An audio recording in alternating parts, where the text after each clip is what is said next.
नमस्कार मित्रांनो, संपूर्ण महाराष्ट्रामध्ये गुन्हेगारीचं प्रचंड प्रमाण वाढलेलं आहे आणि वय वर्ष 16 ते 30 या वयोगटातील बरेच मुलं गुन्हेगारीकडे वळतात आणि आता या गुन्हेगारीचा एक नवीन ट्रेंड आपल्याला दिसतोय, तो म्हणजे समाज माध्यमांवरचा प्रेझेन्स.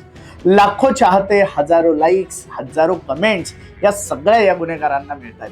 आणि अर्थात या गुन्हेगारांचे व्हिडिओ कुठले असतात तर पोलीस स्टेशनच्या आवारातील, न्यायालयाच्या आवारातील, कधी बेड्या बांधलेल्या असतात,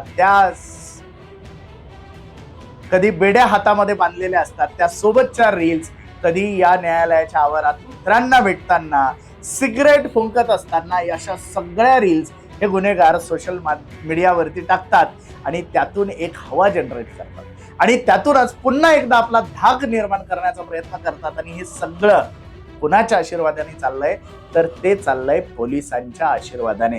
कारण हे सगळं उघड्या डोळ्यांनी पोलीस बघत असतात, ते हतबल असतात, काहीही करत नाही. आणि याच गोष्टींचा गैरफायदा घेऊन आता तरी हे गुन्हेगार पोलिसांवर देखील हल्ला करायला लागले. जर या माझ्या सगळ्या गोष्टींशी तुम्ही सुद्धा सहमत असाल आणि असे व्हिडिओ समाज माध्यमांवरती बघून तुम्हाला हे आश्चर्य वाटत असेल तर कमेंटमध्ये नक्की लिहा, कुठे नेऊन ठेवलाय महाराष्ट्र माझा. धन्यवाद.